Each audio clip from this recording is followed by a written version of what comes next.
percent of everything. Wow. But I might have said some naughty things. Have you started it? No, no. Oh, yeah. Oh, shit. Damn. Don't ever believe the white man. Hey,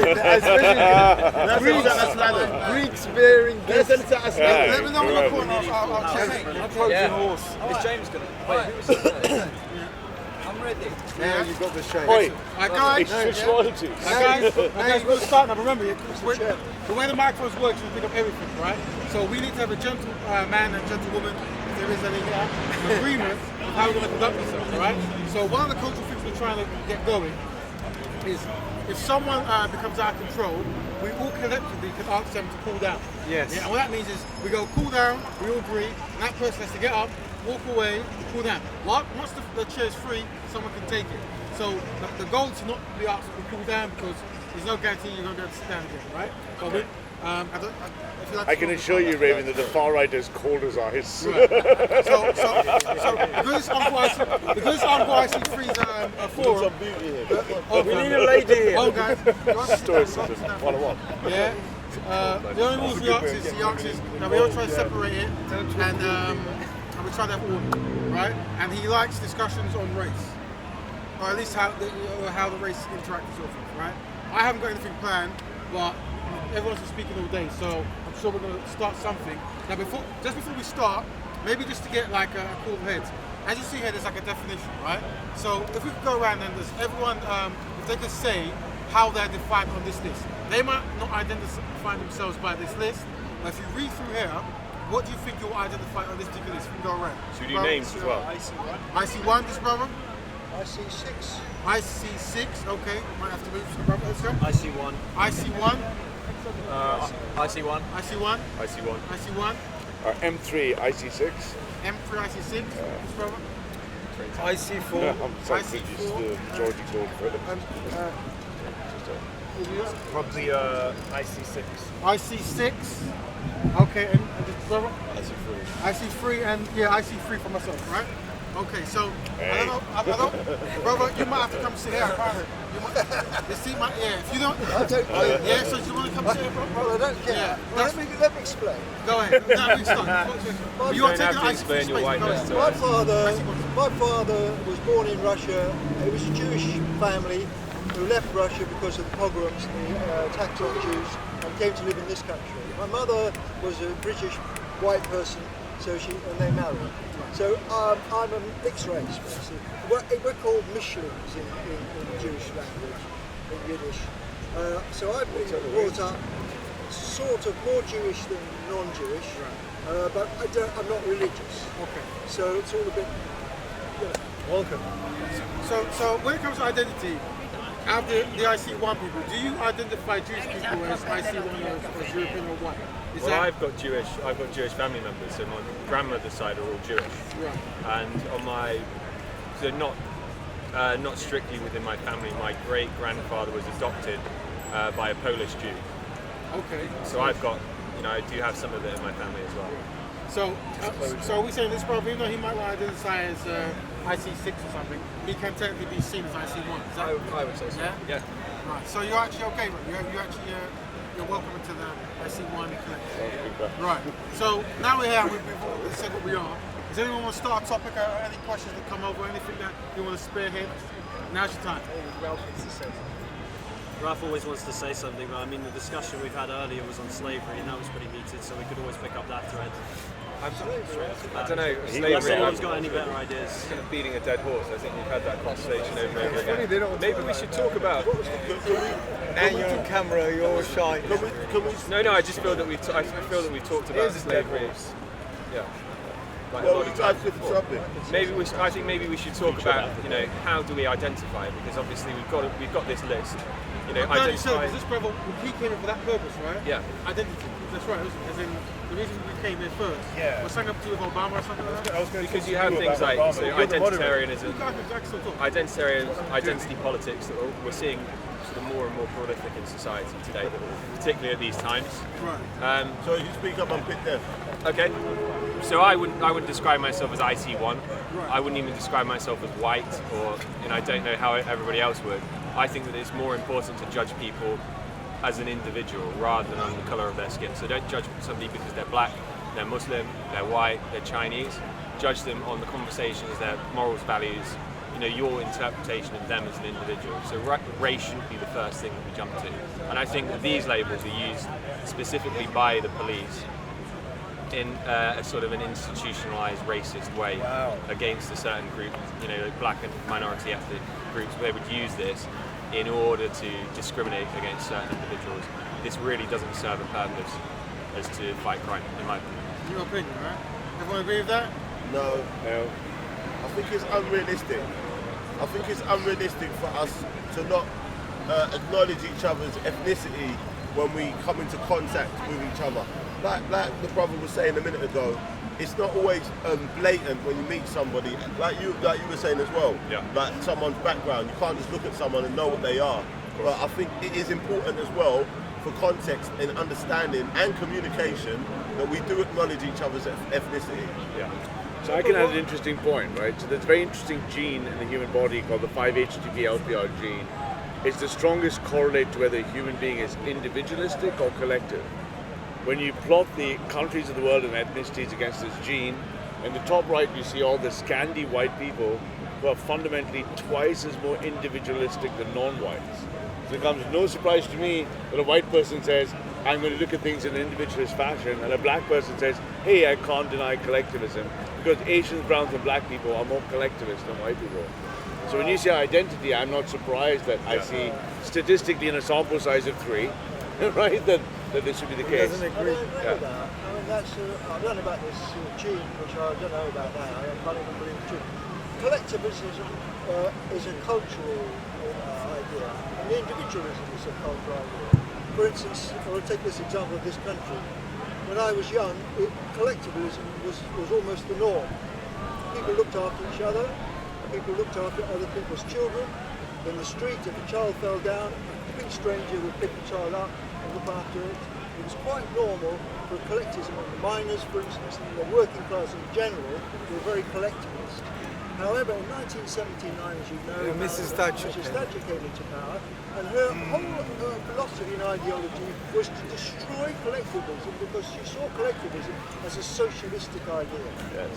And therefore she annihilated the working class by destroying the industry, which was the basis of the working class energy. She destroyed all the ideology of socialism, like she sold the council houses, and they privatised them, she privatised this, she privatised that. The whole conception of this idea was to make people individualistic, and it has happened, it's worked. And now today, people are far more individualistic and get into than they were in the capitalism. past. So it's a cultural thing. So I'll tell you why I disagree, because from the far right and as a scientist, this idea, which is a liberal enlightenment idea, that social values and social beings are informed by a mind without our body, we reject. So now we know, for example, that our biology gives us this thing called a human being that has values, my ideals, my things. The left-wing idea is that these systems of mental thought are detached from our biology, they don't have biological realism, and they just appear in our head.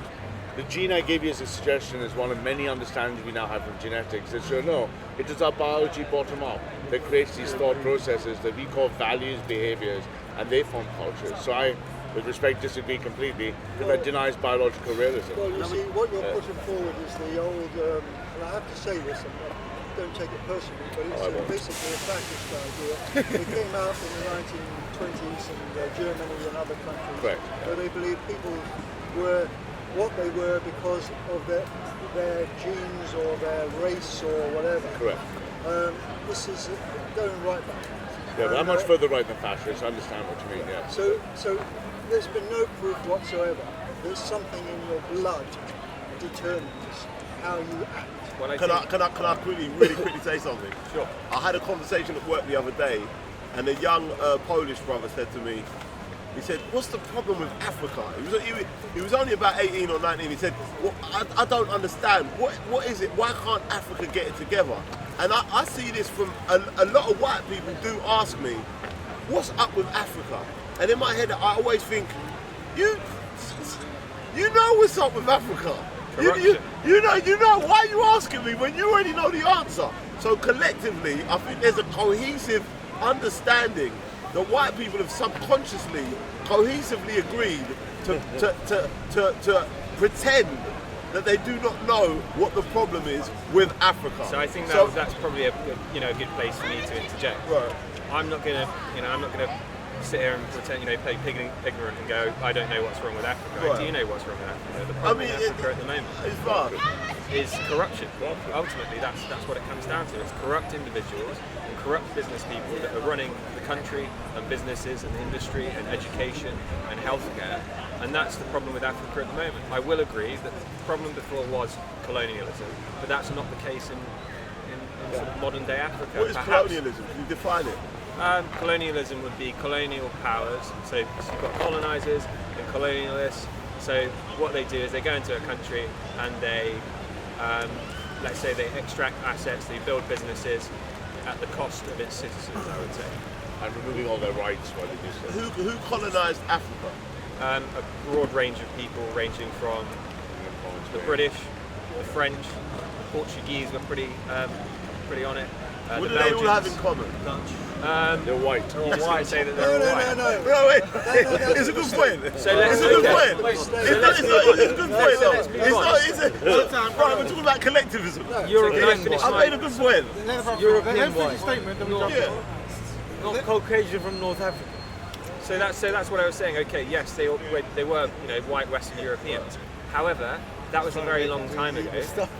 After 1960, broadly speaking, you had black individuals, black Africans that were the presidents and the prime ministers of their own countries, individuals like Joe Mobutu, Idi Amin, all of these individuals. And my point is, how did that go for Africa? It didn't go very well at the hands of the black man, but now we see corruption is rife within Africa. And so I'm saying, the white problem, it was a problem, it did exist, but it doesn't exist in modern day, society as much as it did before. As much as it did, thank you. But all these issues are interconnected. The reason why the imperialists, and this is what it was, went into Africa was because imperialism, as Lenin says, is the highest stage of capitalism.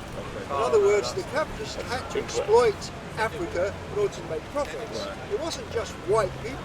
It just so happened that it was white people, but that's not the reason why it happened. It just an accident of fate. I would dispute the accident of fate point. I mean, if you look at the causes of the Industrial Revolution, I've been looking into this myself. You've got the manorial system which emerged in northwestern Europe, which is primarily one of the causes amongst a series of selection pressures upon that population, which made them, and this is going back to individualism as well, it made them more individualistic. It made them, the manorial system basically, Ralph, maybe you can help me out with this. It was a system of land ownership. Yeah. It was basically feudalism passing down land and rights. Passing down land rights to the serfs instead of it always being passed down into the... And rights to marry. Say again? And rights to marry down the social hierarchy. Right, exactly. So that led to a more individualistic lifestyle in the West and led to the Industrial Revolution, led to capitalist powers, then imperial...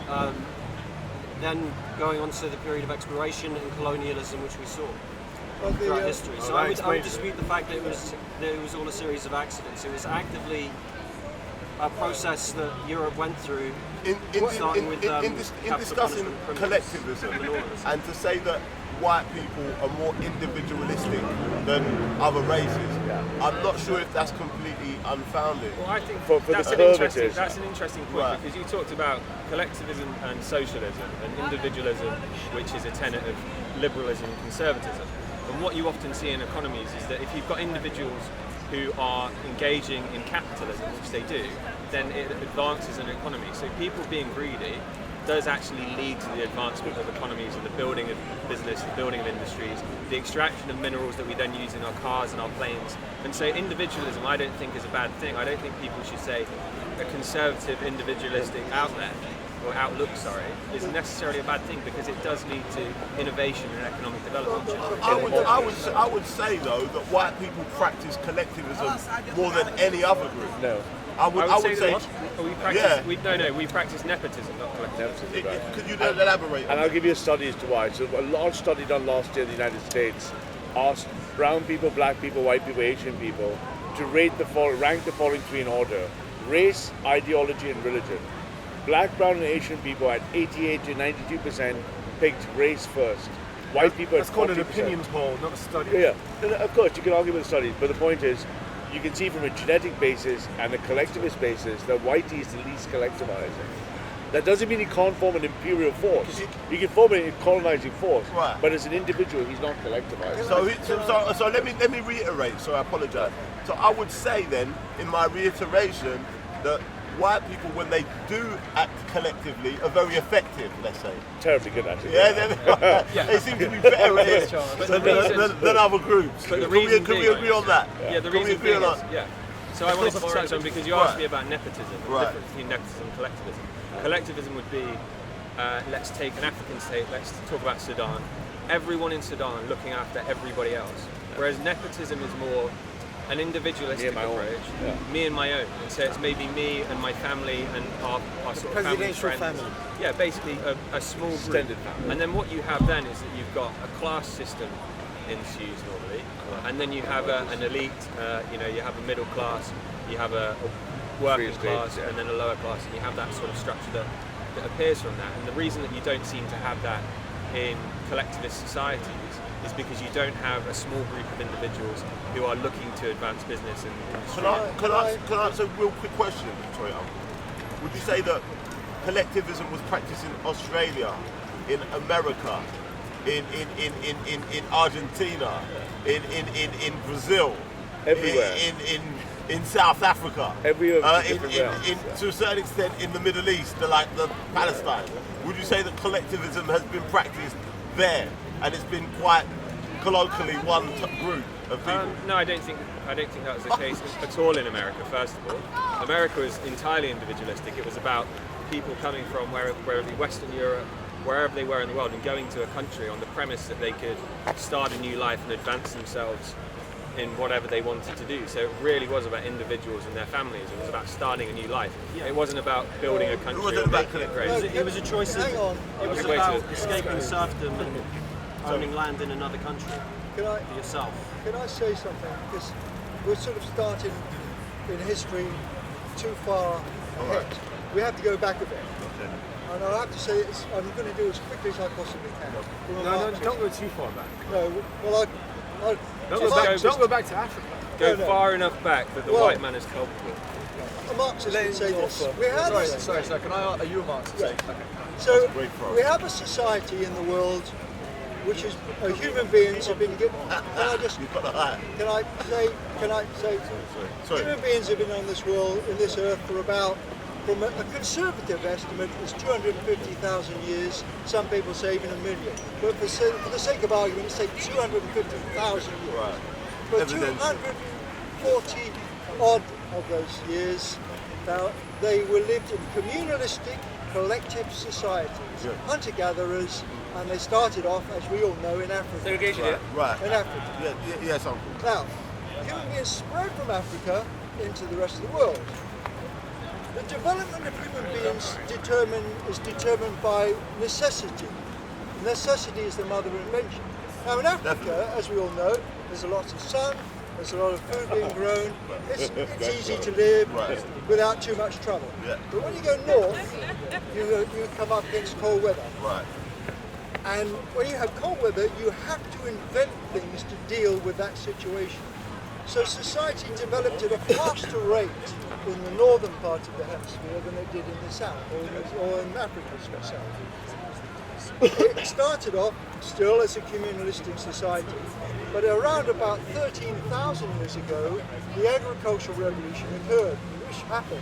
The hunter-gatherers stayed in one place because of the weather and started to grow things and started to use animals for food, etc., etc. The agricultural revolution was the beginning of history itself.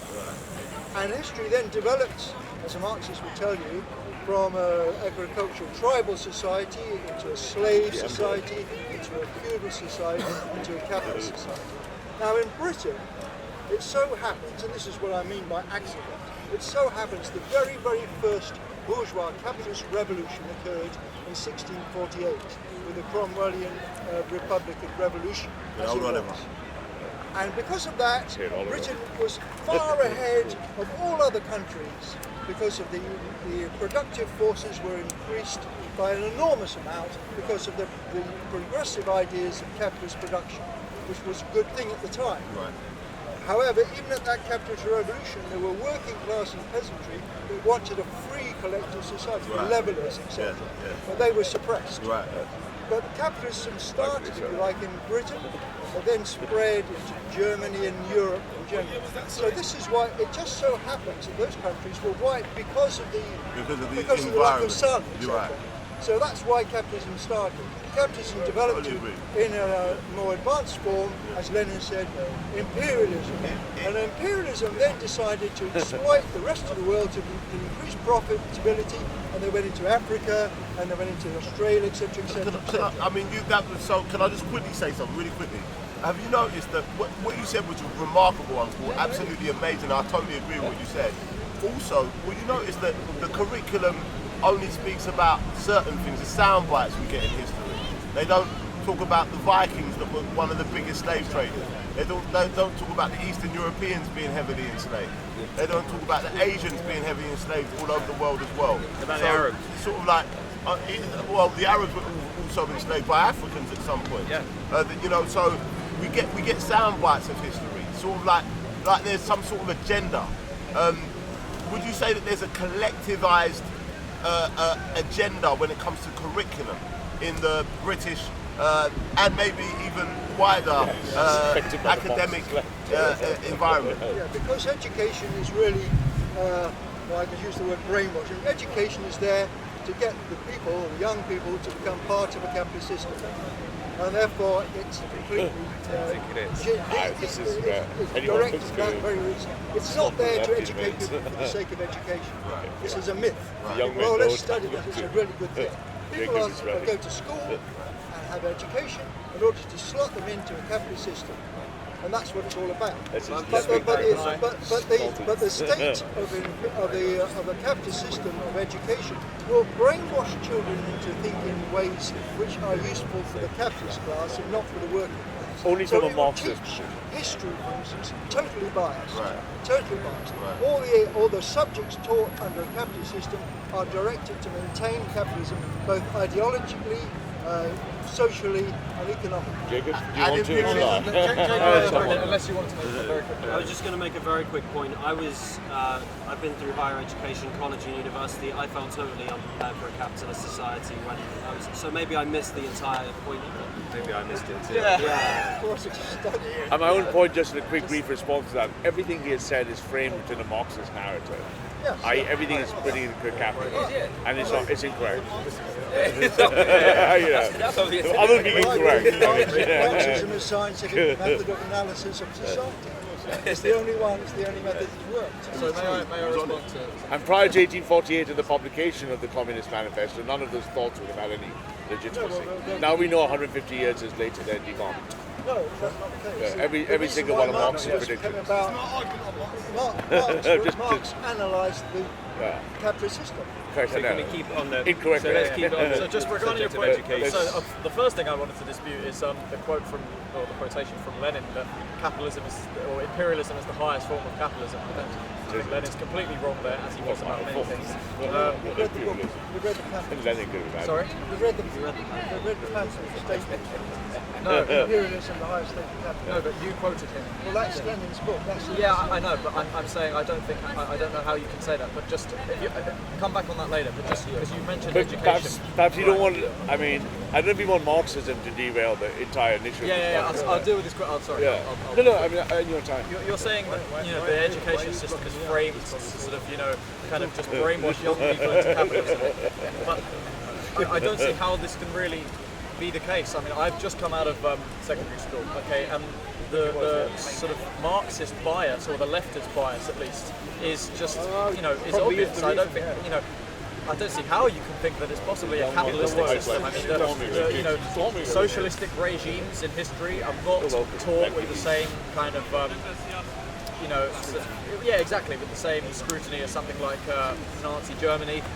there's a sort of an obvious bias in the narrative. Multiculturalism is good, and sort of left-wing politics tend to be the more sort of sensible. There is, I think, you quite rightly said that there is an agenda being taught in schools. It's certainly not from a capitalist bias. I think it actually censors out a lot of stuff from history that would make British children feel proud to be British. If, for example, we don't get taught about some of the, perhaps some of the good that the British Empire did. The great things about the Empire. Well, exactly. And there is, I think it is it is inherently Marxist to teach that this group of people are bad, this group of people are to blame, and that's what we do see in the system. So I'm interested in maybe breaking down how the education system is capitalistic, because I don't see it. Without being too into Marxism. We can do Marxism. I don't want to divert. Was there a question? It's a bit late now. I was just going to say that this guy brought up North America or the United States as a good example of individualism, but you might have shot yourself in the foot. You've never seen so many people gather around European descendants to take over native lands ever. The genocide of this American continent. How many people is died? Probably a murder. It's probably higher than any other. How many? Give me I don't know. Who knows? So you don't know? Who knows? Do you have any range? Exactly. Well, You're asking me a question which you know there's no answer. I'm sorry. I'll be civil. So let me just say, if you claim how is it an genocide, then I'd like individualist to thing figure if it's out. huge? Yeah, but no one can. Some things ain't known, bro. Is it genocide relative? Oh, trust me, bro. It's up there, bro. It's two continents. Up there, bro. Think about it. It's two continents. I agree, but isn't genocide relative to the numbers of the people? So, for example, if there's 10,000 people and you kill 7,000 of them, that's genocide, right?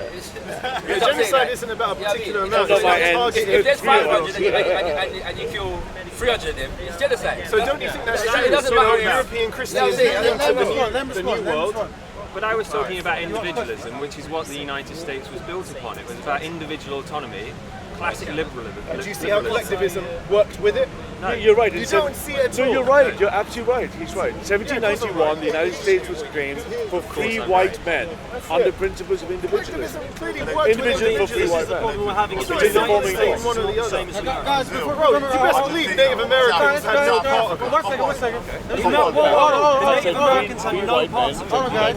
Let me speak, you can speak. If we all speak at once. You heard of Daniel N. Cobb? Brother. No, I don't know the brother's name. Go on. The thing is Go this on, let him vocal? go. Hold on. It's going to hot Let's vocal. If we all speak at the same time, even happen and so forth, it all gets mixed and we don't have awareness, it's separate. And that whole looks terrible. Yeah. So remember, let's try to make it so. Say a thing you can jump in. I'm sorry.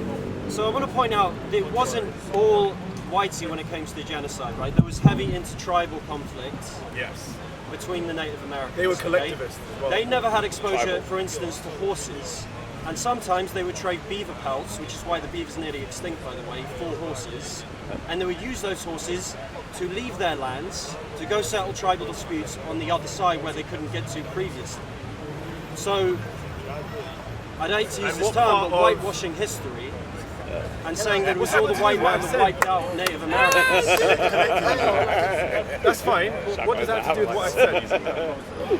I'm just highlighting a caveat that you missed out. You have to go back. Caveat that I missed out. I wasn't even No, talking you're about right. that. He's right. How is it a caveat? It's not even relevant. He said that America was based on individual. Now, on paper, I guess it It's a was. little footnote. However, It still is. May I make a request? direct it towards everyone, not me. Then. Can I can I have a request? About All right, America? let the uncle, then you can jump off. America was part of the British Empire originally, Right.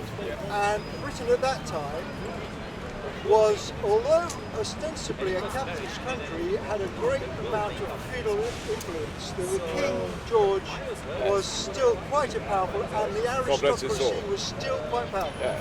So when they went in to colonize America, they came across the tribal system of what they call the Indians, and we now know the indigenous population, who were a tribal society, not a cooperative. Tribal. Hunter-gatherers, they were tribal, so therefore there will be a certain amount of conflict. However, there was quite a lot of cooperation as well. But when the British came to America, they colonized it as an imperial power. Eventually, America developed a capitalist system, but it was held back by this imperial power from Britain. So they had a revolution. And the revolution was a capitalist revolution in America against the feudal system, which No, it wasn't. It was a nationalistic rebellion of all 13 colonies. Yes, it was a revolution of change, a nationalist revolution. Self-determination. It was a pro-capitalist revolution against what they saw as imperial feudalism. So they began. Now, as a newly formed capitalist country, it had to deal with the indigenous population. Which it did. The indigenous tribal population did not full square with the capitalist economic system.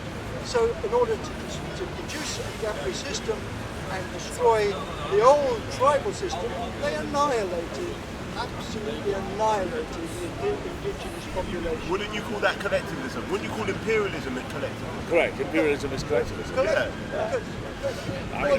Well, the word collectivism is difficult to define in that case because I see collectivism as as a social impulse for human beings to get together to support each other. Yeah. I can see individualism is the idea of one person taking power over other people for their own individual interests. Right. And that's capitalism, that's the ideology of capitalism. Collectivism is the ideology of socialism. Aren't we playing with semantics at the moment? Yeah, because No, it's just being framed constantly in the Marxist narrative. I want to add something in terms of framing, yeah. I like that word, framing. I want to add something here and say that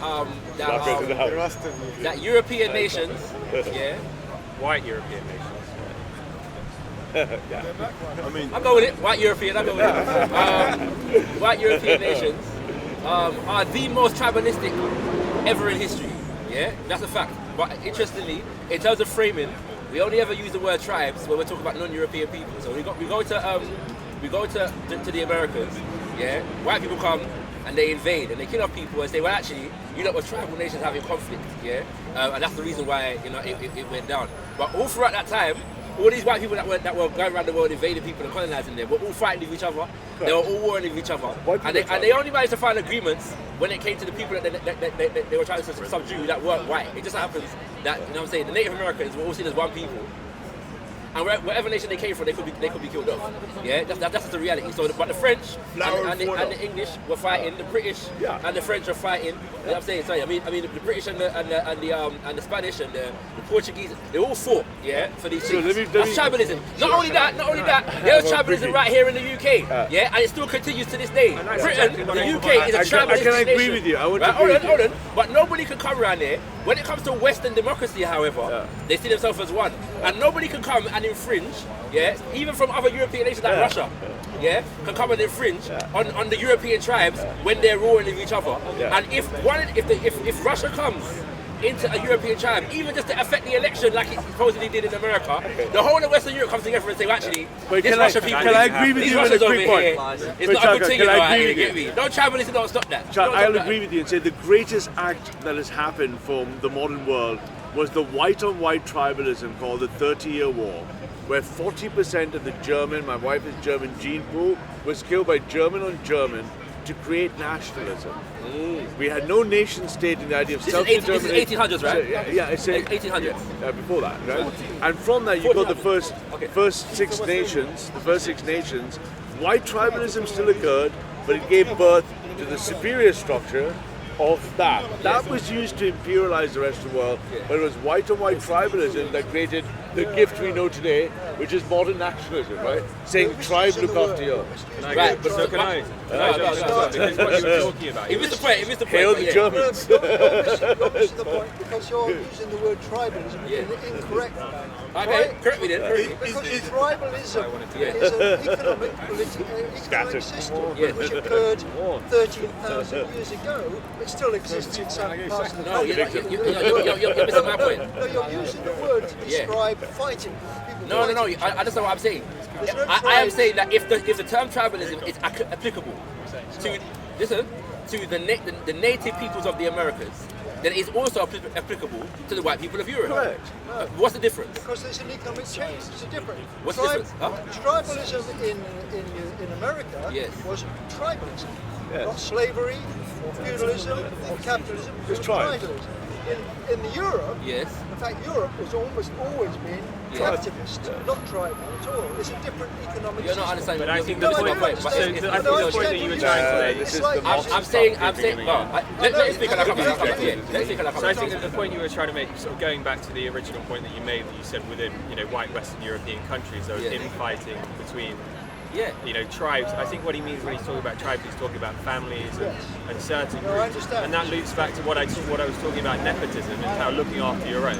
That certainly is a characteristic of, Western society, Western culture. But the good thing about that is that when you have infighting between groups, it creates competition, and competition is good. Competition is good for business. Competition leads to advancement of society and innovation. And so the nepotism that exists of looking after yourself and your own Yeah. in Western society, particularly in British society, you see that quite a lot. Yes. It actually works well for an economy. You do have some people who lose out because of it, but in a meritocratic way, everybody has the opportunity to. He doesn't like that because he's a socialist. But in a meritocratic way, everybody has the opportunity to go out and make something of themselves and then look after their own clan, I guess would be a good word. And there's one line to address this point, but cut to the chase. White supremacy of imperial structures defeated the native tribes, and the end result is the United States of America. So, And that's a right, good thing. sucks to be a Native American, Yeah. right? Okay. But that's what created the United States. Now, I want the United Thank States. God for I want white the United people States for practicing murder. Congo. I want the United States for I want to have the Botswana. United States. Right? That's what I want. No, but that's number one. Right? I just want to say though, Like, you know. the gentleman raised an interesting point. What you're missing is the fact that I am challenging this entire concept of tribe, right? As it comes about, because I believe that it is a colonial concept. That is European people defining other people. So when we speak about European people, we don't. The word tribes is not used even in relation to the different people that make up. For example, the United Kingdom, the Celts, and the various people that came here that were not necessarily British when the German descendants came over here, the Normans and whatever, right? The kind of things there. My point is that within the Eurocentric narrative, non-white peoples are described as tribes. What is the difference between the peoples of the Americas, who could easily be defined by nations, but are defined as tribes, Because they were and tribes. the European nations who went over there, who are defined as nations, are not defined as tribes? Because I told you the answer. Because in the 30-year war, before the 30-year war, there was no word nation. The birth of nationalism came by the Germans on Germans defeating the Holy Christian Empire against different But warring by kingdoms. what designation and So- what criteria are but- we defining but the nation people just- of the Americas as tribes, But the idea- and the peoples of Europe at that point as I'm nations? telling you why. Because in the end of the 30 Years' War, the word nation really means that a bunch of people Have of a come tribe. together. No, of a tribe. It just Yes. means this tribe had the right to self-determination in Yes, this piece of land. yes. So if you All the look at other it- tribes did not have nationalism because nationalism did not But exist. you're incorrect. No, but then the white nations went colonizing But you're tribes, incorrect. which was easy But you're because incorrect. nationalism If was we look better. if we use Africa as an example, Yeah. there was a concept of people call it in English now today empires, and most of the empires in Africa were effectively made up of different groups of people that came together and formed a national identity. So can I say Not it's a a nation two-tier? state. Not a It's a nation state. two-tier. No, not a nation state. You're No very correct. self-determination. But nation and nation state are not synonymous. But it's No, a but- two-tier Yeah, they're system. synonymous. If you look at it, We're all one of the national. issues I would say is that in Africa, you look at tribalism. I would say that Africans are tribalistic from what I've read. Based on what I've read, they're not nationalistic. From white people. But they're not nationalistic. Just in the model. But you're Would you agree with incorrect. that? But They're brown, not white, nationalistic. yellow. So explain to me the difference between tribalism and nationalism. So nationalism is coming together as a nation. Yes. Let's look at it in a hierarchical way. Right. So nationalism comes on top. Yes. And then as a subsect of that, you then have tribalism. Right. And you need the two to work congruently Right, let's together give you an example. in order for it to work The Yoruba effectively. people, of West Africa, one of the largest groups in West Africa, they operated as a group of people. Who is to Tribally. say that they're not a nation? Because again, it's very easy. The definition technically of a nation is the people have declared. Let me give you an example about African tribes. The tribe has declared that we have the right to self-determine our people in this land. That's what nation means. So you're making nations synonymous with That is the technical definition of nationalism. But it's not. That's the point I'm trying to make. It is. Nationalism can exist, across borders. No, nations Right? is just these people saying, like us saying we form a nation in this corner and we, this nation, have self-determined, But I am saying that, let's That's say the the Yoruba definition. people, have a land that they call their own. You're all getting very That's the confused nation about state. That this. is the definition. That is the 30-year war. There's two conversations going on. Tribalism was an economic, social system which existed 13,000 years ago. Yes. However, as human society develops from tribalism into slave society, Yes. feudalism into capitalism, Yes. there are still parts of the world, even today, Yes. that are still hunter-gatherers. That are still hunters as tribes. Well, that's There's still tribalism. feudal society. There's still elements of old systems existing right now. Yes. But when you use the word tribalism existed in Europe 13,000 years ago, because in Russia, it wasn't called Russia, but the areas of Europe were divided into tribes. They weren't countries, they weren't nations. Nation state is a very modern concept. It's only in the last 100 or so years that nations have No, since the developed. 30-year war. Since the signing of the treaty in Munster in the 30-year war. That's exactly what When happened. was that? That was 1648, the first Six Nations. Yes, I know. And they fought the Yes, Holy of course. Empire, and But then I'm from saying- that, you're mistaken, sir. It goes tribalism, feudalism, nation, not capitalism. no, It goes empire. You know what Right? we're And it's proving here? colonial empire. You know what we're proving here? You know what effectively we're proving here? Marxism That doesn't work. we're proving that neither Marxism or capitalism works. You know why? Correct. Because both are based upon Eurocentric readings of history. This was happening. No, because listen, gentlemen, I'm not even gonna. There are aspects of what you're saying that I'm gonna agree with. What I am saying, however, is that this idea of the fact that the world operates under tribalism at this point, and then at this point it moves as though the flow of human history was uniform, across the world, is incorrect. This is Collectively Marxism. say so. This is It's Marxism. your collective say Right? so. Yeah, right right. now. This You're is- practicing collectivity right now. True, right? But this is Marxism, or Marx himself and those who are around him, feeling that they had the perspective to define the flow of human civilization. And I am saying that these terminologies, when we use words like tribe, the connotation within the Eurocentric context, comes with things like primitive, comes with things like savage, comes with things like barbarian, and they don't describe that flora and fauna. right. And Europeans don't even describe themselves as tribes when they were in fact tribes. If we use the same terminology to compare to the same definition to what they're describing now. It's very important. It's Say very, again? it's very important. This guy will be next, by the way. Yeah, sorry, it's just a quick point. I thought you maybe answered your own. Oh, wait, did you say something before? Sorry. You can come and then you jump in the next. Yeah, I just want to go on the idea of nation states and all this sort of thing. 1648, you're correct, is the Peace of Westphalia, all this sort of thing, the end of the 30-year wars. Okay, cool. But what, like Shakarad just said, is these are definitions given to us by Europeans, right? Europeans analysing and looking back at the world and giving us an understanding of the world. When you look back at Africa, you have different types of civilizations and societies, which if you look at through a European perspective, at the time it was all seen as tribal. Nowadays, when Europeans look at it historically, they say, actually no, this empire was a bit more civilized than this one. This one had writing systems, this one had this, and so on and so forth. And you start categorizing our system, but you're still doing it all according to European terms. What we're trying to say is, we can redefine those terms or put those terms right back onto European civilization and say that in the way that Europeans have behaved and acted, especially in the colonization of America, as the example was given, was incredibly tribal. And we see that Shakarad's pointing out that Europeans never use this term tribal to describe themselves. No. And we see it so much. They don't even even so much that describe even the when we can Normans see a as clear tribal. example But of Europeans behaving as tribalistic, But Scott, it's much easier the because Europeans it's- collectively say it's not tribal. It's a different definition. There's some technicality to it. No, Do you know what I but- mean? but not- we clearly see it as no. tribal. Are the Normans, the Anglo-Saxons, and the Celts and the kind of people they describe as tribes? Yeah, no, I've never heard but it. the answer is simple, but I understand your point. say yes. Because they've evolved past tribal. This tribalism doesn't go away just because you're national. It's still tribal, invasion but is you're the also norm of national, the and then you're also imperial. then Africa's been You don't invaded lose more your than anywhere else on the tribal. planet. I think we digress That's slightly. good. Chelsea West Ham. If we go back to the original topic, which is similar, but it's collectivism. Yeah. Just to remind you guys, collectivism and how, like, is the IMF not a collective It is. organisation Yes, practices collectivism. Yeah.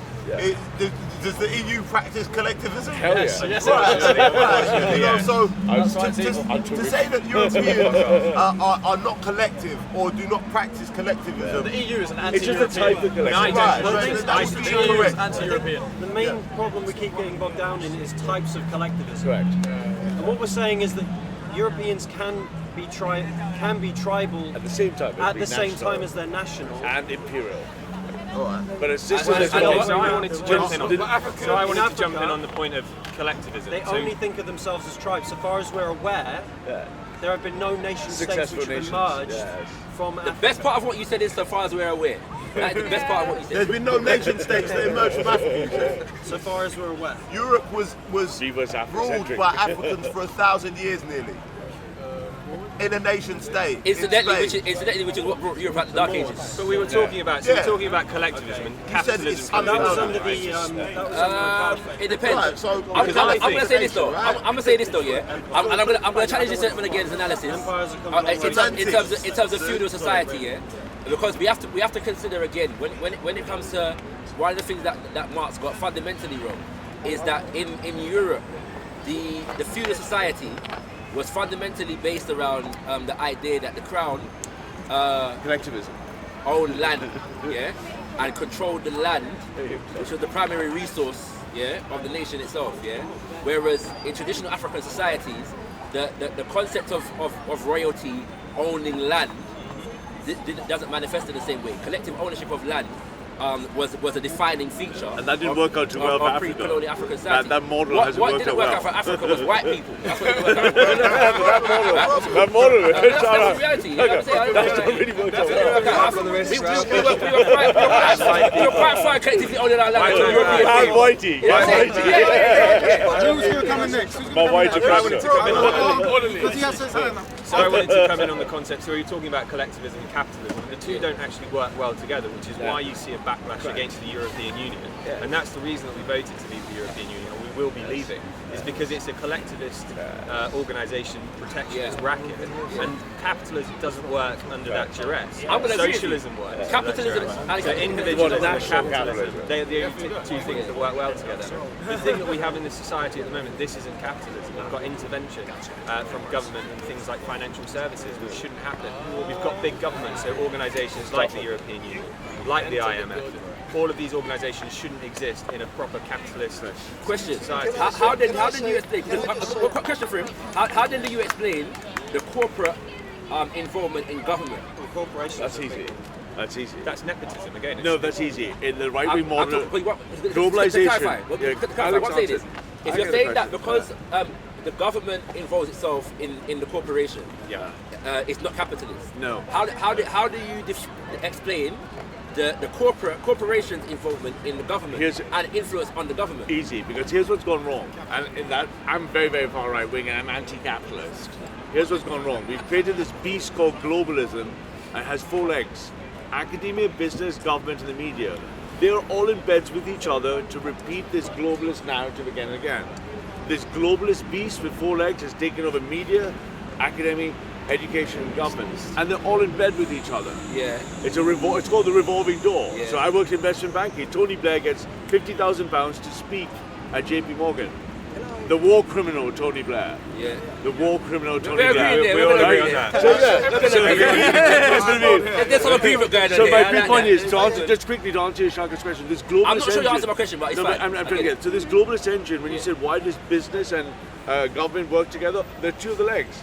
They're I'm saying, and they're but retaining this globalist thing oppressing how is the that not left and right. capitalism? This guy's got to go. So Come in here, please, because we're having big troubles in this discussion because we're not defining our terms. This is the problem. Yeah. He talks about capitalism as if it's collectivism and all this socialist ideas within capitalism, all this No.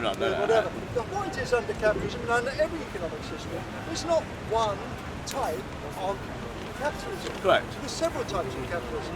The capitalism we have in Britain and America and in other countries different.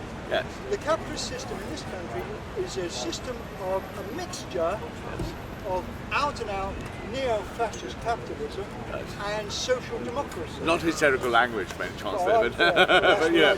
But, it's a sort of system where, in order to maintain the status quo of capitalism, you have to organise society in a particular way to keep everyone happy. and it's failed us. We are Hang on, anti-capitalist. you're just going on to economic planning, which is just a tenet of Marxism.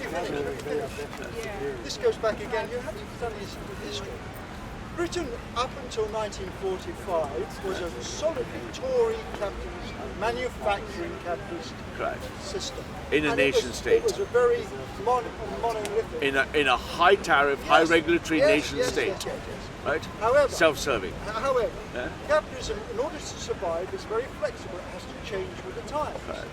It could see after the Second World War that there was a huge pressure for socialistic ideas by the working Rebuilding, class. right, yes, of course. And then also after the war, Britain was a bankrupt country. Right. So the capitalists accepted this socialistic idea of social democracy. Mixed economy. Of a mixed economy, because it was necessary to keep capitalism Absolutely. going. All the way to the 80s. You have to have a national health service to keep the workers healthy in order to work hard to get the system going again. You have to have an education system to have people educated to keep capitalism going, etc. You have to Good old national you have to capitalism. nationalise the coal mines because they were bankrupt. You have to nationalise the well industry was finished in bankrupt. That's not So capitalism therefore, again because they it's allowed interventionist. You bail somebody out. Churchill was very shocked when Labour But won. everything changed in the late 80s and 90s. Do you know why? Yes. Because So we had globalization and globalism Neoliberalism. started. What globalisation is just a fancy word for imperialism. You have to define what It really When isn't. you talk about tribalism, you've got to Just define technically. exactly what tribalism is, exactly what That's very easy. exactly what feudalism, Got a etc. new etc. speaker. And when I said earlier on the world is divided into basically it's a capitalist world, but within that capitalist world there are other old-fashioned systems of feudalism, of tribalism, Nepotism. of slavery, etc. And that, what you have to understand, and I'm saying big of a Marxist, the whole history, from the beginning of history up until this moment, is a history of class conflict and class struggle. If you're You can't Marxist. analyse a nation because a nation means nothing. Only with the A Marxist nation lens. is an area of the world which has a class setup. Therefore, nation state doesn't mean Only if you're blinkered by Marxism. no, But it's we're not not. making. It's an economic fact. No, it It's isn't. an economic fact. But Mustafa's in Yeah. the house. So, thank you, Ralph. So, just wanted to clarify a couple of minor misconceptions in the conversation. And it's not about Marxism, by the way. It's conflating collectivism and having that opposite being capitalism. Those are not the same thing. They're not even remotely comparable. Yes. And if we could take someone like Geert Hofstede, someone who actually did the 5 pillars of culture, the opposite of collectivism is individualism, not Exactly. capitalism. Correct. And to prove that point, there are capitalistic cultures that are also collectivist. Collectivist, yes. Look at China and Correct. Japan. Exactly. Japanese culture values the Everything group over the individual, hence collectivistic, versus an individualistic culture is completely different. Japan and China are at, well, China not so much, but Japan per se is very violently capitalistic. And how does that translate into tribalism? Tribalism is the same as collectivism, only there is a kinship aspect. Right. There is an element of familiar Biological. relationship and linguistic relationships with people who roughly share the same appearance, language, and customs. That is what constitutes a tribe. And again, tribalism scale. does not conflict with capitalism. Look at Saudi Arabia, look at Kuwait, look at the United Arab Emirates. Yeah. Very tribal society, still very much being an Al-Rashidi or an Al-Khatami or an Al-so-and-so, but still functioning boys today, with an tribal. exchange of value using capital. So if we can put that as our key definition, if no one opposes, we can move a little bit more. Yes. Yeah, I'm agreeing with you. Nice. I'm disagreeing with you. I think that one, what we're identifying is dominant characteristics, and I think we can fairly say that individualism is a dominant characteristic within the development of capitalist societies. Yes, it's We can essential. fairly say that, all right? But the other thing that we have to deal with is it's not just about being individualistic or collectivist in a social sense. It's the relationship of the group and the individuals to wealth and resources. Right. Yeah, and so what distinguishes capitalist society is the idea that private ownership of wealth is the most developed within a society, whereas a collectivist society focuses on collective ownership of wealth. So in a sense that you can have a collective sense of identity, but still promote the idea of private ownership of wealth. I'd agree with that.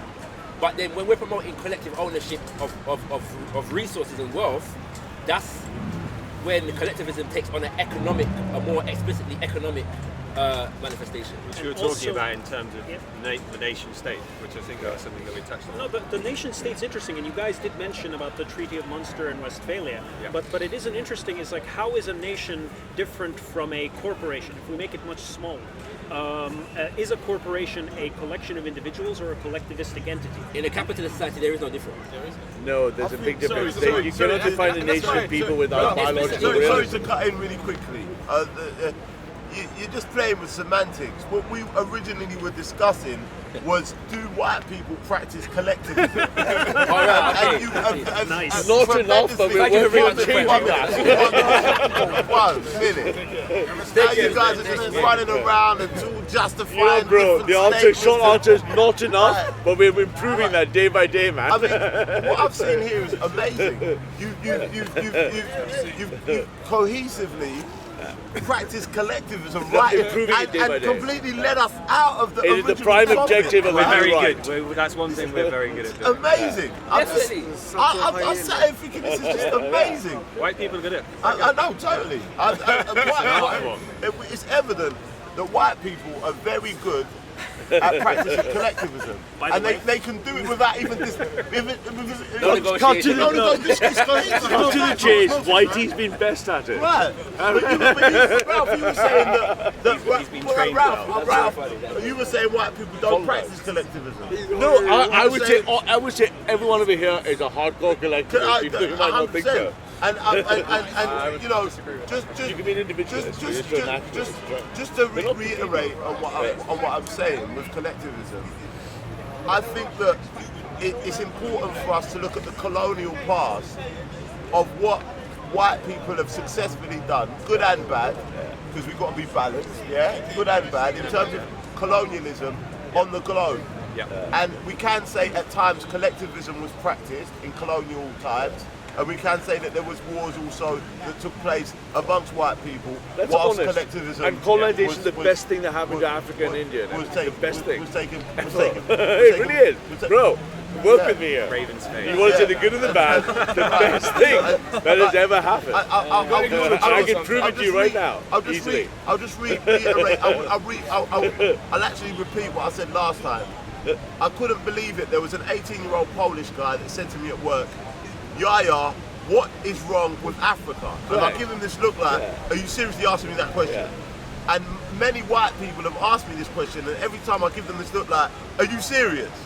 And it's like, I feel like you collectively know the answer, but you seem to always ask me this question. That's exactly my point. Why are you assuming bad faith?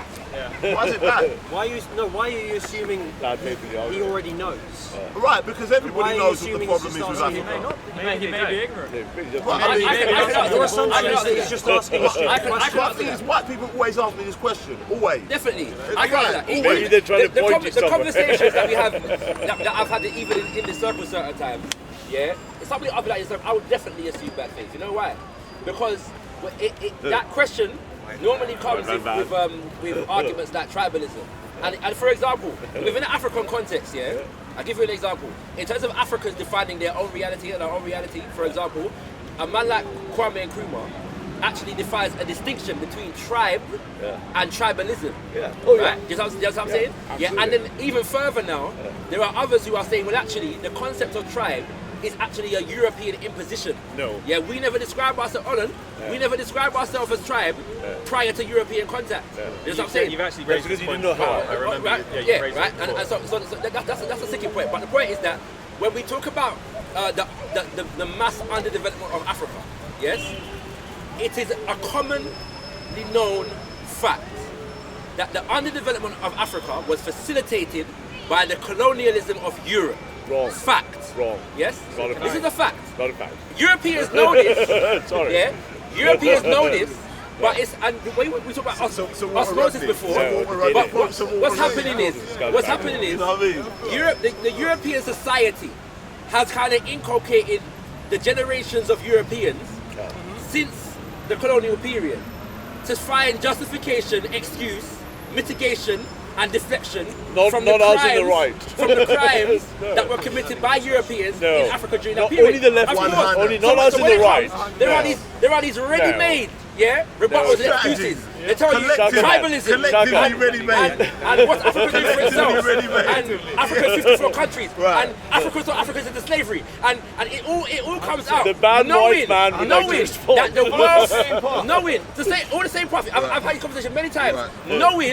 Knowing that the wealth of Europe today is fundamentally based upon the enslavement of African people and the colonization of the African continent. Without the resources, without the enslavement of African people, the Industrial Revolution would not have been possible. Yes. Without the Industrial Revolution allowed it to happen.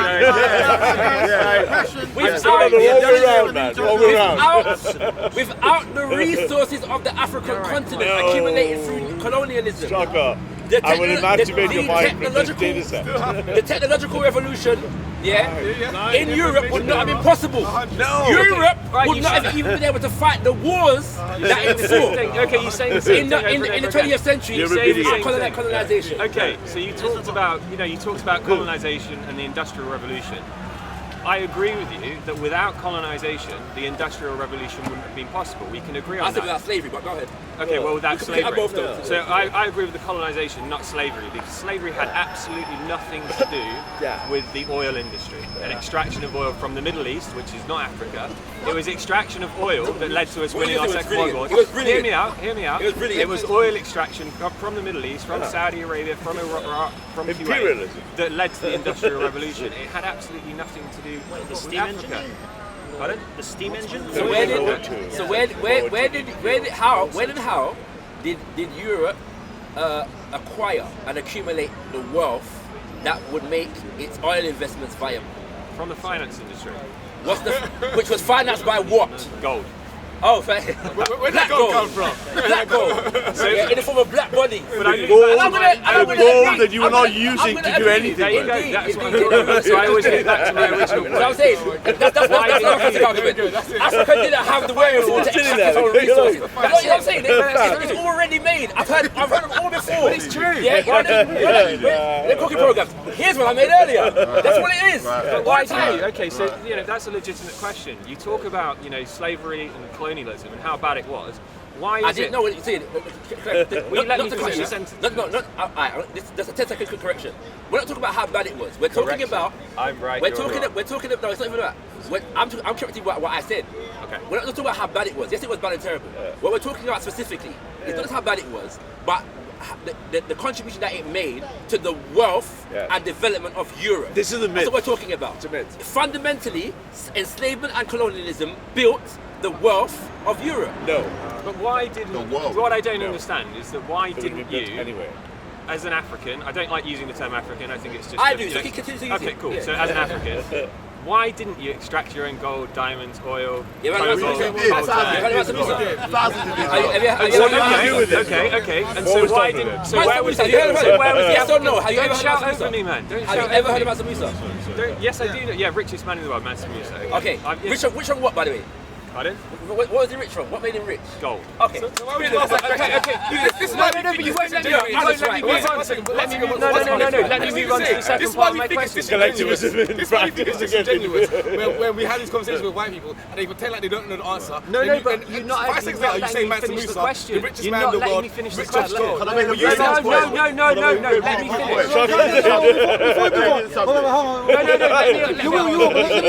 Let me make one thing clear, right? Because the way we divide it, basically, if one person from this side talks, the next person from this side, back and forth, right? Okay, so Ray, will you ask these guys to let me finish my question, so we can agree on the fact that you did extract things like gold. So my question to you, because you say that the Industrial Revolution, which was funded by wealth that was extracted from Africa, led to the success of Western Europe, which I will agree with you on. why is it that if you were extracting your own gold, where was the African Industrial Revolution? Why didn't you innovate and invest in yourselves? Why wasn't there an African Industrial Revolution before there was a Western European one? This is like asking. Sorry, let me. I'm going to come back to that question. It's a very important question. No, so one of the things, so people keep saying it's the European Industrial Revolution. It wasn't European. It was very specifically England. Correct. And the reason for that is that England had a culture of entrepreneurship and tinkering. Take Germany, for example. Again, a quintessential European country never had an industrial revolution. The Netherlands never had an industrial revolution. Yeah. All of that was imported specifically from one part of Europe, not Europe as a whole. Then the reason for that is because the English were very good at tinkering and at entrepreneurial and taking risks.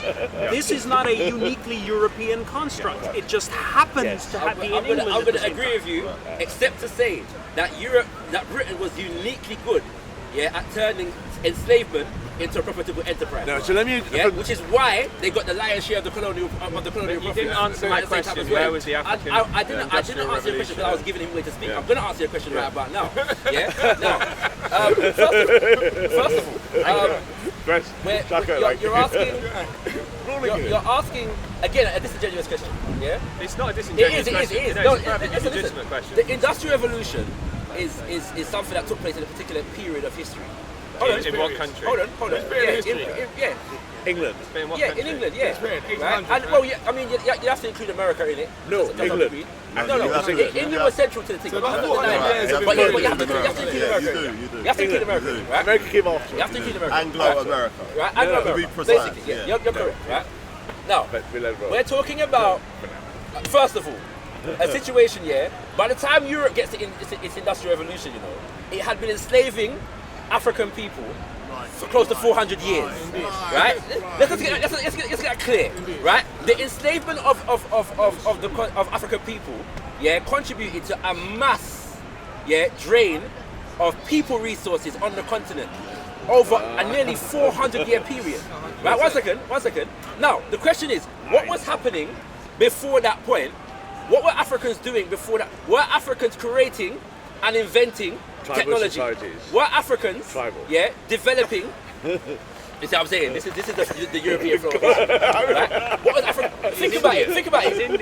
If a Mansa Musa could have existed, what year? Mansa Musa, what year? Mansa Musa, what year? Mansa Musa, what year? Doesn't matter the year. 1300, okay. So 1300 and 400 years is... Listen. So where was your industrial revolution? Listen. We had 400 years of investment. Was there an industrial revolution? The funny thing is, there was no industrial revolution in Europe at that time. Yeah, you know what I'm saying? So what are we talking about here? Obviously, the flow of scientific and technological development brought Europe to a particular point. What we're saying is that the wealth that funded the Industrial Revolution came from the enslavement of African people. Right? Hold on a second, please. The question is, what were Africans doing pre-colonial? Were we creating? Were we inventing? Were we using our own natural... If there was a Mansa Musa, it suggests that Africans had developed the wherewithal to mine gold. You know what I'm saying? Doing anything with it, you were hoarding it. Who are you? Mansa Musa was just... What Africans do with their own gold is not your business. That's what I'm saying. It's not your business. We don't have it. It really was. It's not your business. Really was. If the African wants to do nothing with his gold, leave the African to do something with his gold. That's what the problem is. Okay. So but let me jump in from our side. You've got a lot of words from here. Can I say making? I want to say this point. The white man comes to Africa, and said, listen, these Negroes are not doing anything with their gold. We shall take it. We shall take it from them and show them how to use it. And look how lucky you are to be here right now. I was about to say that you're not doing anything with it. And look how lucky you are to be here right now. And look at what it has brought you. The boat want to come for questions. But can I say, I want to change the subject. I thought it's our side now. Yeah, just really quick. Okay, go ahead. I'm going to change something there. Collectively, don't think I'm going at you, but this is collectively, Africans have owned the title slave. When in the 1100s, the Vikings were enslaving more white people than any other group. The Vikings enslaved the Welsh heavily, heavily. The tribe. So that's interesting. Let me land. And Africans have solely owned the title slave when the Chinese went and built the railways of America, they were not called slaves. When the Asians were picking tea and coffee in Guyana, they were not called slaves. What about the Slavs? When the Irish were enslaved, what about the Slavs? in the Caribbean, they were not called slaves. What about the Slavs, as in Slavic? Oh, the Slav. Okay, I'll give you that. I'll give you the Slav. I'll give you Slav, but that's another language, right? No, that's etymology. That's where the word slave comes from. Yeah, but technically, you know what I mean. I must say though, in the discipline of English language, you have semantics here. Etymology and semantics not the same thing. The etymology of the word is how the word comes into the history. But then when the word comes into the language, you have the connotation and the denotation. Yeah. So the denotation suggests that the term can be applied elsewhere. The connotation, connotatively, however, the term is applied this particular way. So that's it. But to go back to Marshall, let me build up on Mustafa said. The etymological argument is valid. I'm just saying it's been a collective defamation. But now we're running way off. With words like in academia, like slavery, the slave can I of the just blacks. Let me just no one else was a slave. Do you get what I mean? But can I say, to Mustafa's point, he brought out the most salient point, and he's completely accurate. And let me build on it even deeper. The Industrial Revolution only came about from England through the Age of Reason and a series of things that was exported through Holland and everywhere to the rest of the world. But let's dig a bit deeper. Let's go to our roots. Why the fuck did it happen in England and nowhere else? Why did it not happen in Norway? Why did it not happen in Germany? And if you look at it, and James said early on in the day, one of the most important things happened for about 800 years. From about the 12th century, 11th century, when people say the Dark Ages, they don't know what that means. It doesn't mean something went bad and Europe was black. It meant we had no written history. That's all it means. And in that cages, the manorial system from the aristocracy bred downwards through the classes and kept killing the bottom 20% of the gene pool. If you look at the data then across England, across Italy, across France, all the way to Russia, white society started killing off the violent bottom half and mating downwards from the aristocracy. That allowed these people to create this precious thing, this land, this realm. Did you say killing off the violent bottom half? Yeah, and all of them done it. I'll show you all the studies. You can see it sounds like a contradiction to me. It sounds like I'm not saying that. Somebody from this side has to speak. What have I done?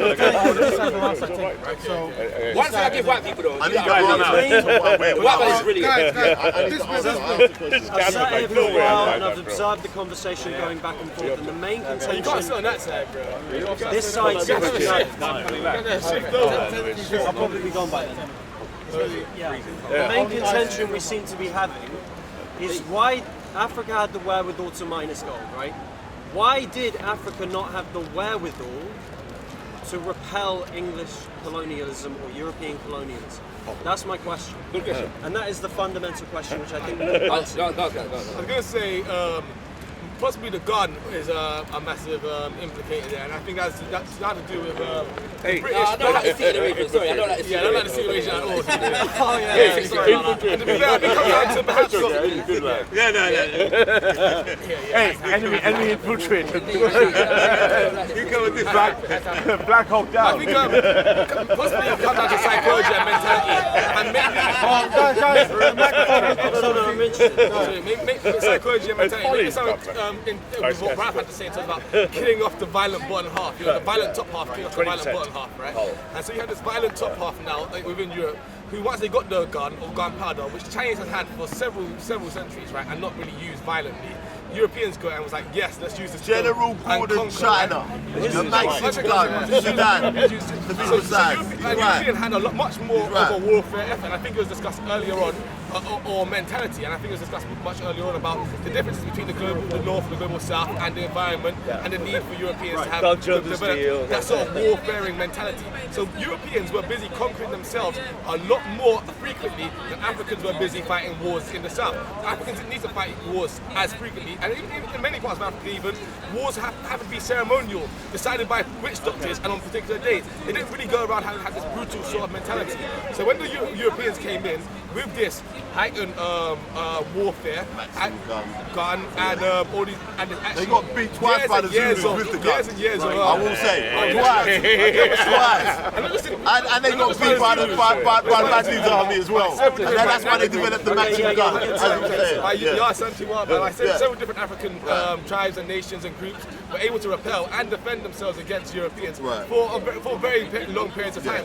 However, as time went on, Europeans were able to sustain their attack and develop technology off the back of the gains they were getting off the coast. Because the Europeans didn't move directly inland, right? They set up fortifications on the coast, took resources from those countries, not just from Africa, by the way, taking resources from India, from China, and all over the place in order to develop this wealth. So that's probably the reason why Africans didn't have this. So your argument is guns, therefore Africa didn't have the I mean, I think my argument was a lot more than that, to be fair, but if that's what you got from it, the thing that I'm going to talk about in response to that is Europeans were not adapted to an African environment. Can we agree on that? Europeans were not adapted to an African environment. So when they arrived, okay, to my knowledge, it wasn't just they arrived, they turned up, and they were able to instantly enslave everyone because they weren't adapted to the environment. They had no idea where they were.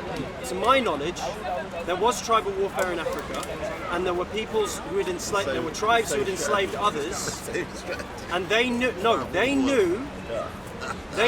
how to get those slaves to European boats. And who are we killing? So it wasn't a purely European effort. We didn't just go into the jungle with guns and win James, who are they killing African history? The Bantu people were the most successful African colonizers of other Africans. No war. They colonized other Africans. That's it, really. The Bantu, the Congo, the Africans storming the gun as well is not the be-all and end-all of warfare. At the time of the European expansion, as a side point, I was going to mention this earlier. And you can look this up, right? Daniel M. Cobb, I took some lectures from him, right? He studied the Americans, and he pointed out that a Native American with a bow and arrow was not as effective was more effective a fighter than a European with a gun for a very long time. The musket. What you said was for a very long time. Now, and this is the thing. This is the key thing. People act like Europeans just walked into Africa and just ran over the thing. No, there was resistance the whole time. It took quite a while, for it to be successful. So let's not. But if you get persistent invasions over a while, and whilst all that's going on, Europeans are improving the weaponry and so on and so forth. So there are narratives, even where the so-called Maroons are concerned, even in the Americans, even when we were transported over, we were resisting. And what shifted the balance was when these Europeans got more deep into the weaponry thing, and the you don't see any African drones. The machine gun was invented, and we never had no defense for it. But the other fact, I'm not sure if you mentioned it, so forgive me if I'm repeating, is that the European invasion was not the first invasion into Africa. Africa was also disempowered by other invasions prior to it, and so there are fractures among us that facilitated certain things. You know what I'm saying? So it's a complex dynamic. But the fact of the matter is, no amount of division, no amount of problems in Africa, is justification for anybody to come in there and decide, let me enslave these people and traffic them across the waters, and make money for 400 years. There's no excuse for that. No justification. We had a lot of Africans that were very forthcoming to the Europeans, just like the Native Americans, and would sell their own people to the Africans in high number. I will say that. I will definitely say. I have to say that. No, but there is another dimension, is that if you look at European history on its own, without looking at enslavement, the European continent has been the site of more wars in history than just about anywhere in the world. And to make matters worse, the European continent isn't that large. You're talking about a lot of people with a lot of differences at each other's throats for millennia. So, and if you look at the technology of the Middle Ages, people say the Middle Ages was shit. Look at the armor. Look at the siege weaponry that was developed in that time. It was pretty sophisticated stuff. But when you look at, say, the Akans, the Bantu, the Egyptians, the Ubuntu peoples, distance alone makes it very hard to be at each other's throats that whole point in time. And I come from Egypt. Egypt was a pretty warlike culture in the time. How much space do you think they're going to take with such a tiny population? Not that much. With bronze swords and iron, it's not going to go too far. But if you're talking about the continent of Africa could swallow Europe, and there'd still be a lot of space left. Yeah, So the fact that so the European thing shouldn't be ignored, because you're talking about a culture, a society that was bred to be warlike and adaptive, and you're spot on. It's like look, when they landed, of course they have no idea what's going on. They're coming. This disease, there's natural barriers going on. But Europeans are known for being adaptive. They're the only culture that have learned to adapt again and again and again. But the intent was almost always malicious. The intent was never malicious. Yes, the intent was almost always. You were doing so good at these You felt right into exactly what I was going to say. Because your entire contention is that Europeans warred with one another for centuries, developed armour for centuries, purely to enslave Africans. That's all we that's ever not wanted what I'm to saying. say. There was never a war in the name of God. That's not what I'm saying. No, before that. Literally all we ever. No. That's a straw man. Sorry, that's a straw man. That is that's a straw man. The intent was never we're here specifically to enslave, but we are here to get as much opportunity as we can find. And if it's slavery, if it's material, then so be it. We're good at this stuff. It's not about we're here to enslave. It's like, what are the opportunities that are in front of us? Right. To this day. Come on. Post-traumatic slave disorder. We've enslaved our Africans too. Order. Let's have some parliamentary order. Order. The term the British Empire was coined in the late 1500s by a guy named John Dee, who was courtier to Elizabeth I. My point. Sorry, can you speak up? Sure. The point I want to make is that the British Empire was an outgrowth of the Renaissance, first of all, the rebirth of art and culture into Europe, and then the Enlightenment. That from there, agricultural, and then the British the Industrial Revolution, right? And I think what actually happened, if you look at the wealth and the industrial prowess that went on in this time, much of it happened because we were creating, smelting different alloys. A lot of the raw material things actually came from around Europe into India and so on.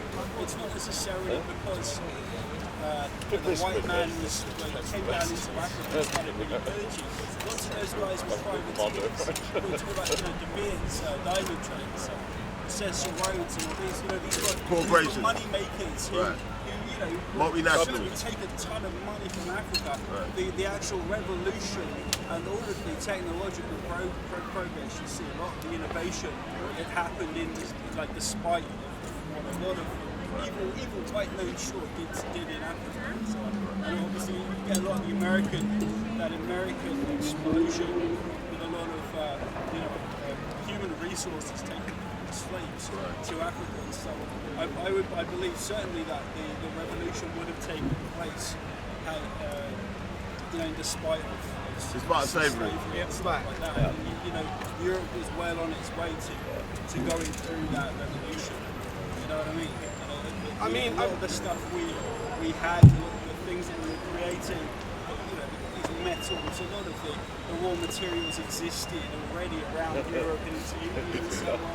What raw materials? I'm not saying that the Industrial Revolution couldn't have happened without colonization or slavery in the way it did. I'm saying that the fact that slavery did happen and the finances that were made from that, we cannot turn a blind eye and ignore the fact that when it comes to industrialism, both in the United States of America and in the UK, a huge part of that would have been and was for a fact financed by the proceeds of ill-gotten gains from pillaging and taking of our nations. Not to say, let's be fair, right? During the empire, Britain's economy was really a colonial economy. Much of its wealth and its finance came directly from its colonies. So to ignore the massive wealth that sugar had, right, and we know how expensive sugar was, and we know how sugar was made during that period of time, to ignore that and pretend that wasn't a factor in the building of European industrialism is just basically ignorance. No one's denying that. Two things, two products. We say sugar and cotton alone. No one's denying that the empire got this and won using sugar and cotton alone. Okay, tobacco too. I agree. It's a source of pride. The argument that we can mention is rubber. Yeah, there would have been no automobile revolution. But I think the crosstalk in here Europe. is, you think this is something we should be apologising But two places that were central to it were Liberia and we're Congo. making points. That's a fact. We're making points. Yeah, there is no rubber like revolution in the way that it existed. Yeah, in the UK without Liberia, without Congo. Yeah, It doesn't happen. Sorry, can I Variants- just quickly answer what you just said? You There's said nothing to apologise No, for. can I say something? It's not an apology that's Don't ask needed. for an Do apology. you know what's needed? Acknowledge Reparations. the No, an apology won't suffice. It's not enough. Apology's a piss take. It's like snapping your cock out in someone's face but I'm after taking saying a piss. apology's not You know even what's all. needed? I'll tell you what's needed. Yeah. What's needed is a divvy up of all that No. money. No, yes it is. Yes it is. Wait, say who? Say who? 1 minute, Ralph. Ralph, tell you what. Ralph, I'm being far right now. Wait, I 1 want you minute. to be far right. I'm being far right. No, you're not. You go first. I'll tell you far right version. What I'm saying. I'll tell you far right black power in a minute. What I'm saying is. You got it already, Ralph. You got it already. What I'm saying is, it would be extremely unfair to look at all of this, right? All of the ill-gotten gains, yeah? All of the finance made in it. Yeah, the we get first the- stock, yeah, the the first stuff stock thing. market of the American all the stuff was thing. black people. The first stock market was literally, we were the commodity. So the point is, it would be terribly wrong. For example, the Jews have been getting reparations for God knows how long, whilst committing atrocities. The Jews are getting reparations whilst doing the same Let's thing. leave that let's happened leave to God's them. chosen tribe No, aside but- for a second. Right, my point is, but wait, Ralph. No, I'm talking about the Jewish people. I'm talking about the Jewish people. Not you, love. The Jewish people. Not you, sweetheart. The Jewish people. Just to finish off my point. And I've got nothing against Jews, yeah. They're my brothers Good to know and sisters. that. But they've been getting reparations whilst committing the same atrocity that happened to But them. brother, earlier It's you like- found it's that far insane. right part. Let me tell you why it's wrong, and then Right. quick and sharp to the point. Right. Why was colonization the best thing that ever happened to Africa or India? It's my really easy. God. You take 1 billion Africans, you brought the economic value. Who are the best blacks? United States blacks are doing 55,000 per They are the year. best blacks. They are the What's best the average black in Africa? 3,000. The best Nigeria, 20. So what's far right black power? Let's get all the black people to fucking 100 grand a year, right? And when you say reparations, colonization, slavery, you're never going to go up the black power curve. No, but I want every black guy to be making $1 million bucks. That's Can black I power. answer? Can I answer this? Can I answer this? Did you want to say something? Okay, Hail black power. Okay, if the Jews hadn't got reparations for World War II, which their atrocity lasted for the best bit of, and let's give them 10 years even. Do you want to be? And the Africans, the atrocity was the best bit of 500 years. Yeah. Can you see the? Do you want to be disparity? Beyonce or do you want to be Kobe Bryant? Beyonce wants reparations. Kobe Bryant's going to fucking take it, right? That's the difference. That's the difference between far right. The Jews. Beyonce's going to Beyonce give me works for the if you Jews. like it, put a ring Me in and it. Beyonce works for the Jewish people. Forget the Jews. If Beyonce worked for the Jewish Can we leave the people- Jews out of it because we have a lot of white supremacists and that's good. So can we not? You know what's funny to me? You know what's funny to me? They're not However much Beyonce is making, Kobe, however much Kobe Bryant is making, there is some white man making 10 times that off of Kobe Bryant and off of Beyonce. Don't tell me nothing about Beyonce and Kobe And Bryant. basketball, you What I'm find the interested guy in- who's better than digress. Kobe, you bring We it. digress. Wow, we digress. Okay, yeah. Well, my point is, point. the difference between right and left is you're know, yeah, looking for for real. something to be given for something that was done. The far right version say, fuck you. Let's take black out of it. Look at Indians' reactions to colonization. Indians are kicking fucking ass. Yeah, they're kicking ass. The richest man in England is an Indian. literally. The most scientific, prestigious position in England is an Indian. Right. Indians run Google, Microsoft, Facebook. They're not going, hey, the British Empire stole my coin, or they're like, fuck you. But it's easy for bitches. you to say They're that, gonna be Ralph. running the stuff. Ralph, it's easy for you when you're not. It's easy for me to say that. Right, It's easy for me to say that. Respond, please. Right, now there's a few things in that. Let's have several Indians anyway. Say again? I know some of them. Don't digress. Don't digress. Don't digress. That's what I'm trying to say. Don't digress. You're digressing. Like India ain't got no problems out here. Richest man in England. Like there ain't no mass poverty in India. No, but you're digressing. You're digressing. But yeah, that's the next thing. I'm going to tell you now, all my mates coming now, but we have the fucking African people. We don't know this. We love you. We love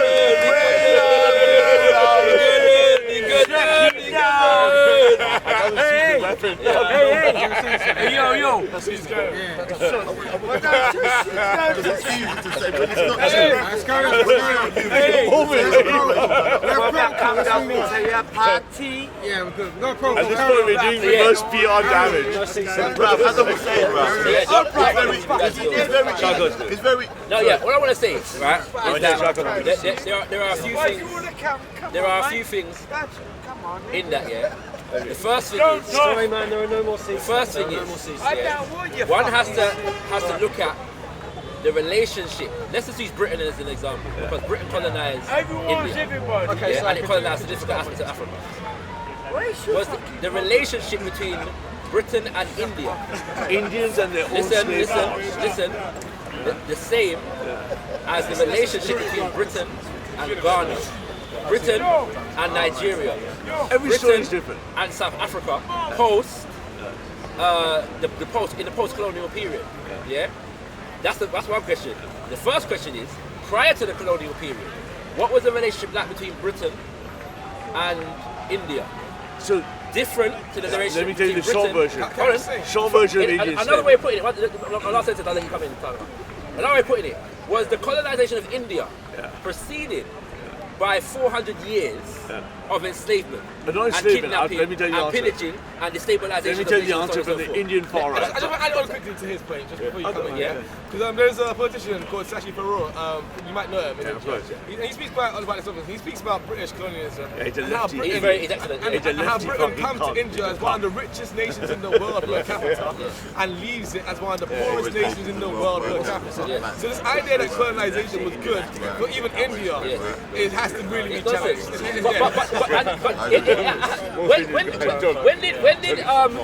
When did Britain formally colonize India again? I can't remember, Raj.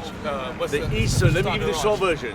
At the height of the British, you're talking about black slavery. No. I'll ask a question. Let me answer this way. When did Britain colonize India? Let me answer the story this way, in a very quick way. At the height of the empire, you're talking about black slavery, 55,000 white Englishmen ruled 500 million people. You know, answer my And they- question. No, hang on a second. So of the 400 years from this forming of the East India Trading Company, Yes. they provided about 60% of the wealth of the empire. Yes. The Indians were... Repeat what you just said. Yeah, about Repeat what you just 60% of the wealth of the empire came from the East India Trading Company. Okay. That created So why most did you of the- challenge me earlier when I said that over Britain came from Hear me out the story, yeah. So what did the Indians do after independence? Did they sit back going, you've got me Kohinoor diamond, for 400 years you gave us the railways, fuck my country up. What is the far-right Indian response? The ultra-far-right Indians, I mean, I'm talking about the crazy 1480s, they want to kill every white person just for revenge. That's right. But they're not important. Congratulations. The real Indian far-right, the real Indian far-right says, no, we're going to take over shit and win. Yeah, okay. We're going to beat Whitey at his own game. Yes. So the richest man in this town is Indian, in the country. You ever heard of Dambati? No. Now, a black man can look at that and say, he has only two options. Yes. Hey, shit, did these guys sell out? Yes. And someone not do their thing and they lost their Indian I know he roots? does, he fully does. Yeah? Or can you say, fucking hell, they've shown you how to win the game? Yeah. Only black people can decide that for black people. Exactly. That's the best thing you said all day. That is the best thing you said all day. That is the best thing you said all day. Okay. Now you said Now the it. question becomes, Ralph, when you get over it's that only point, downhill from here. who do you want to copy? It's only downhill from here. Who do you want to copy? Alright? Who do you want to copy? That is the best thing you said. No better than that. You want to copy the guys who are number one? The more you carry on having these discussions, whilst we're having this discussion, right? Yeah. You're missing the point in African history where they should and could be developing and trying to repel the Chinese. That's what's going on right now. It's the second round. I mean, different argument. I'll tell you what. Go. Would you think us arguing here is stopping us somehow? Somebody noticing. Noticing what China's doing. All right, I'll tell you what. Notice what China's doing. I'll tell you what. You'll be going home and making your countries awesome and defending against the Chinese. Beautiful. I'll tell you what. And we're giving you the formula. I've got a brilliant suggestion. I've got a brilliant suggestion. We back me up against the British industries as well, though. Exactly. I've got a brilliant suggestion. Before we get the Chinese first, will you back me up against, that's Anglo-American dining companies? I'm Scandinavian. I got no English DNA. Okay. So we can talk about Norwegian and the Scandinavian mining companies mining for copper in Zambia. What about them? Wherever it is. So, you didn't catch that, no? That's what I'm saying. So you people, right? You focus on Britain and the rest of Europe, yeah, in Africa, and the exploitation that's going on, and that will give us more time to focus on China. Trust me. How about that? Trust me. Does that make sense? If we leave you, if we've got some good white people over here that say, you know what, we're going to campaign our government and our corporations to stop exploiting the resources of Africa. And we're going to make sure that we hold our government to account. That will give us more time I want corporations to stop exploiting everyone. I want corporations to stop exploiting everyone. Good, that's beautiful. I like He's that. young, he's soft, he'll change his mind. Let's focus on Africa. I'm saying, I want white people over here to start a movement of British white people against the British exploitation of Africa. I'm on it. I want you to do it. Trust me, I want to see it. I will rejoice In exchange, black people should do one of two things. Either stop talking about white people or leave. Never. Because if white people say... No, I'll tell you what, Ralph. If I was black, I'd be colonizing Africa. I'll tell you what, Ralph. I'd be like, I'll tell you what. Let's have an agreement, yeah? Yeah, okay. Right. You start campaigning, yeah, for white people to leave Africa. White people When I see them start doing it, I want to save the boys. When I see them start doing it, I'll start talking about white people. I promise. Okay. I promise. How's that sound? Can we agree on that? The game is... Can we agree on that? The game is you get whitey out first. Can we agree on that, Ralph? Can we agree on it? I think I would give all 5 million white South African boys... You're not answering my question, Ralph. I'm disappointed. Yes, disappointed. I'm totally game. I'm going, yes. You're for it, yeah? So when you start doing it and I start seeing them leaving, I'll stop talking about white people. I promise. No, look. I promise. It's not realistic. I have a feeling. Look. I'm being very serious. 30 years, Chaka's an old man. Ralph, let me say something, guys. It's not realistic that human beings do not trade with each other. It's not realistic. One minute. It's not realistic that we do not work together. You got to understand. You got to understand human history. Trading, holidays. We're always going to trade with each other. We're always going to work together. It's just creating smoother transitions of trade. That's what it's about. And less war, more better trade. And the first thing you do is by cleaning up African corruption, Africa by Africans from here. Naturally. We're focusing on Africa. You guys are going to focus on Europeans and we are very focused on England. Can I say this is not an attack on white people. This is not an attack on white people. Wait 1 minute. This is not an attack on white people. This is a conversation about collectivism and whether white people use group collectivism, which you said they don't. No, I said they do that. They did it now. We established that already. Right. No, it's genetically one chip. The group white collective is imperial. Right. It's level 3. So tribalism can't beat nationalism. Can't beat national racialism. Apart from King Leopold. I mean, apart from King Leopold. Apart from the other guy. Belgians of the Congo. Apart from Rhodes, apart from Rhodes, apart from King Leopold, and a few other rogue characters. You know, there was parts of colonialism. Believe me, I've heard where there was smoother operations going on, and also, slavery hasn't been taught in its entirety. Yeah? Black people have been left with the stain of we were the only people that were If I took you for a holiday to India with me and we went around all the schools, you won't tell any of the Indians talking about, white man did me over. They'll be talking about, how do I get into MIT? That's actually for real. Just about white man all the time, man. You have to lose the mentality. He's a good Indian too. He's a good Indian brother. What university was his nephew? Is it? Chile. Shall we?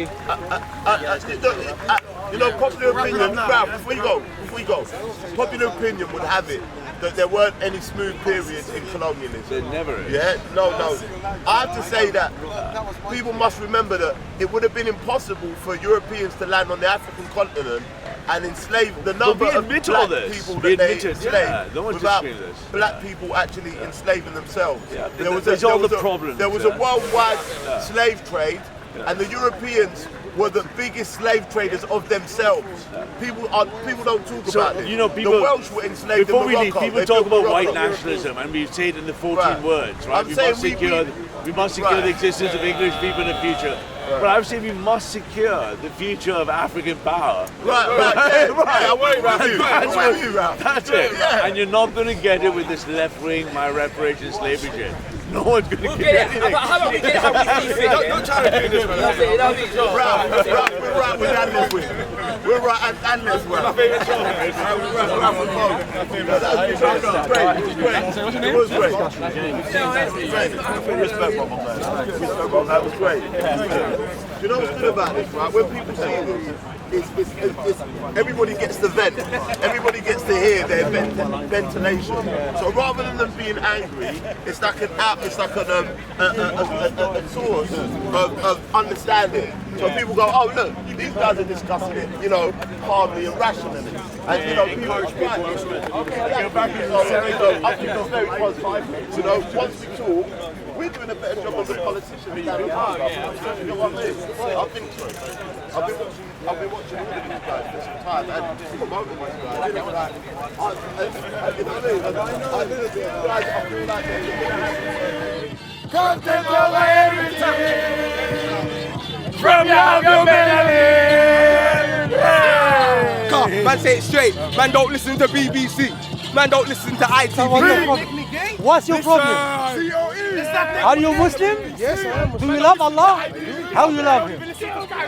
I worship Him. I pray This is you follow Him. How you love Allah? I love Him. I get emotional when I pray to God. Emotional? You get emotional? Yeah. You get emotional with the doo-doo. When you love